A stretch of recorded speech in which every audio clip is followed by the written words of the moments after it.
पहलगाम हमले के बाद भारत ने सिर्फ शब्दों से नहीं बल्कि फैसलों से जवाब दिया। पाकिस्तान से व्यापार पूरी तरह बंद कर एक स्पष्ट संदेश दिया।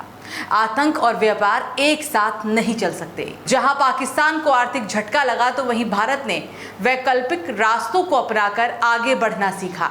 अब सवाल ये है कि क्या भविष्य में हालात सुधरेंगे या दोनों देश हमेशा हमेशा के लिए व्यापार के मोर्चे पर दूर रहेंगे। पहलगाम हमले के बाद भारत ने पाकिस्तान के खिलाफ कड़े कदम उठाए हैं।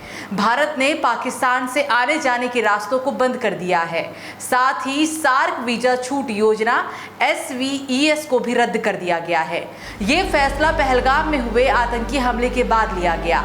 इसका मकसद पाकिस्तान से आने वाले लोगों पर रोक लगाना है। अटारी में इंटीग्रेटेड चेक पोस्ट को तुरंत बंद कर दिया गया है।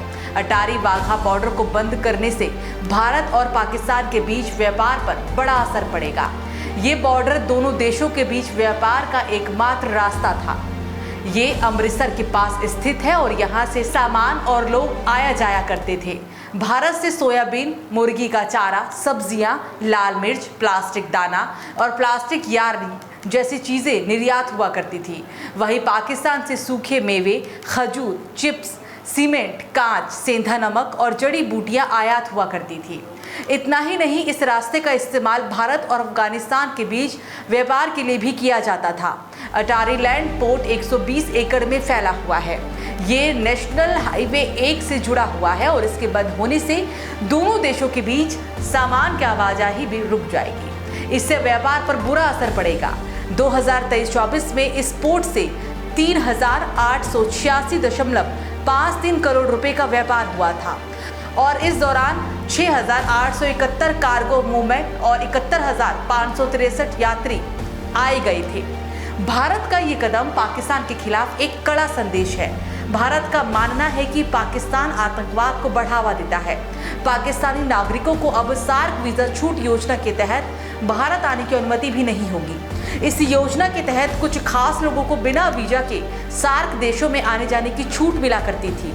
इनमें अधिकारी, सांसद, राजनयिक भी शामिल हुआ करते थे। SVS वीजा पर भारत में मौजूद किसी भी पाकिस्तानी नागरिक को 48 घंटे के भीतर देश छोड़ना होगा। सार्क वीजा छूट योजना का मकसद क्षेत्रीय सहयोग को बढ़ावा देना था, लेकिन अब ये भारत और पाकिस्तान के खराब होते रिश्तों का भी शिकार हो चुकी है। SAA आर्थिक दक्षिण एशिया देशों में से एक संगठन है। इसका मकसद आर्थिक और क्षेत्रीय सहयोग को बढ़ावा देना है। सार्क में 8 सदस्य देश हैं: अफगानिस्तान, बांग्लादेश, भूटान, भारत, मालदीव, नेपाल, पाकिस्तान और श्रीलंका। ये फैसले कैबिनेट कमेटी ऑन सिक्योरिटी यानी कि CCS की बैठक के बाद लिए गए। बैठक में पाकिस्तान के अन्य सलाहकारों को वापस भेजने और इस्लामाबाद से भारतीय रक्षा कर्मचारियों को वापस बुलाने का भी फैसला ले लिया गया। अटारी बॉर्डर का बंद होना और भारत और पाकिस्तान के रिश्ते में एक बड़ी घटना भी है। इससे दोनों देशों के बीच व्यापार और लोगों की आवाजाही पर असर पड़ेगा। भारत ने ये कदम पहलगाम हमले के बाद उठाया। भारत का मकसद पाकिस्तान पर दबाव बनाना है ताकि वो आतंकवाद को बढ़ावा देना बंद करे। भारत और पाकिस्तान के बीच लगातार तनाव बढ़ रहा है। दोनों देशों के बीच बातचीत तक बंद है।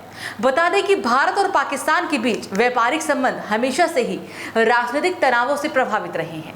आपको याद दिला दें कि 14 फरवरी 2019 को पुलवामा आतंकी हमले में 40 भारतीय CRPF के जवान शहीद हुए थे।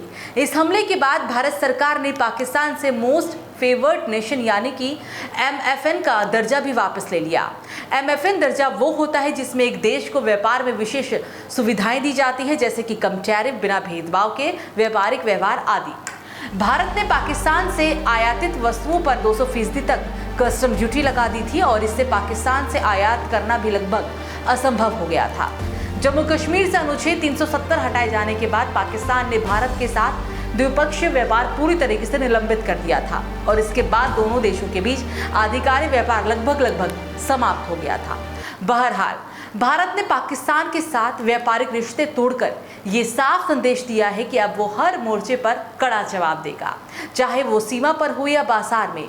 ये सिर्फ व्यापार बंदी नहीं थी, ये आतंक के खिलाफ एक आर्थिक प्रहार भी था। अब भविष्य में भारत के मजबूत इरादों और नए रास्तों की कहानी भी लिखेगा। पहलगाम हमले के बाद भारत ने सिर्फ ना इसकी निंदा की, भारत ने फैसला किया। वो फैसला है जो सिर्फ लफ्जों में नहीं बल्कि एक मजबूत राष्ट्र की नीति में भी दिखा। पाकिस्तान के साथ हर व्यापारिक रिश्ता तोड़कर भारत ने बता दिया कि अब ना आतंक बर्दाश्त होगा और ना व्यवहार के बहाने रिश्ते निभाए जाएंगे। ये सिर्फ एक आर्थिक कदम नहीं था, ये उन शहीदों के सम्मान में लिया गया एक राष्ट्र प्रण भी था। अब भारत अपने रास्ते खुद तय करेगा, अपने बलबूते और अपने फैसलों के साथ। और यही है नया भारत, शांति प्रिय लेकिन संकल्पवान। इस खबर पर क्या है आपकी राय, आप हमें कमेंट सेक्शन में जरूर बताएं।